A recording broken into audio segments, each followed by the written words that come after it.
کیونکہ جو چیزیں کسی خاص مقصد کے تحت نہ بنائی جائیں، ایک مشین ان کو ٹھکا ٹھک نکالتی جائے تو وہ تو باہم سملر ہوتی ہیں، بلکہ ایک سانچے کی ہی ہوتی ہیں، وہ ساری کی ساری ایک جیسی ہی ہوتی ہیں، کیونکہ ان میں کوئی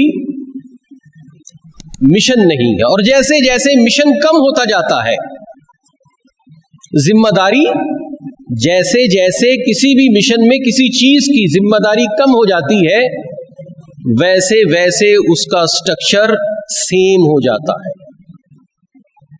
یہ اینٹیں لگتی ہیں دیوار میں، ان کی ذمہ داری کیا ہے؟ سیم، تو ان کی شکلیں بھی سیم۔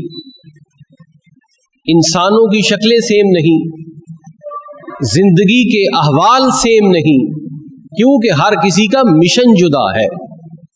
یہ اینٹیں نہیں ہیں کہ دیوار میں بس ایک ہی ترتیب سے چن دی جائیں، کیونکہ ان کا مشن پیچیدہ نہیں ہے۔ انسان کا مشن اللہ تبارک و تعالی نے بہت پیچیدہ رکھا ہے، اس لیے ان کی شکلیں، ان کے احساسات، ان کے رد عمل کے طریقے، ان کے سوچنے کے انداز، ان کے حس و حرکت کا نظام، یہ سارا مختلف ہے، کیونکہ اللہ تبارک و تعالی نے ہر بندے کی الگ جانچ کا نظام اس کو دیا ہے۔ اور ہمیں جو اللہ تبارک و تعالی نے مشن دیا ہے وہ کیا ہے؟ ان اللہ خلق الموت والحیات لیبلوکم ایکم احسن عملا، کہ اللہ تبارک و تعالی نے یہ موت و حیات کا جو نظام بنایا ہے، یہ اس لیے بنایا ہے تاکہ تمہارا امتحان لے لیا جائے۔ ایکم احسن عملا، تم میں عمل کے اعتبار سے کون زیادہ اچھا ہے؟ تمہارے اعمال کو پرکھنے کے لیے، تمہارے احساسات کے جو رد عمل ہیں ان کو جانچنے کے لیے اللہ تبارک و تعالی نے اس پورے مشن کو ترتیب دیا ہے کہ انسان اپنا آپ پروف کرے، اپنا انسان ہونا پروف کرے، کہ اللہ تبارک و تعالی نے اسے جس مقصد کے لیے پیدا کیا ہے وہ اس مقصد میں کہاں کھڑا ہے۔ اپنے مقصد کو پہچاننا، یہ یوں سمجھ لیجئے کہ انسان کی حرکت کی ابتدا ہے۔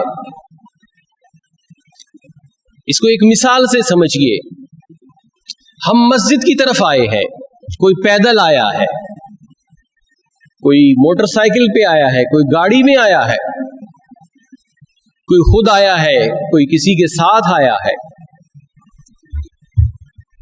لیکن تمام میں کوئی کسی بھی سواری پر آ جائے، ایک چیز مشترک،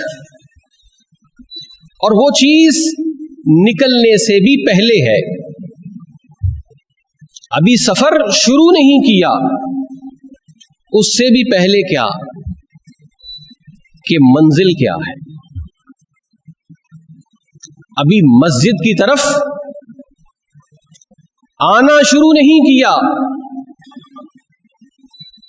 لیکن اس سفر کا مقصد کیا ہے، ہدف کیا ہے؟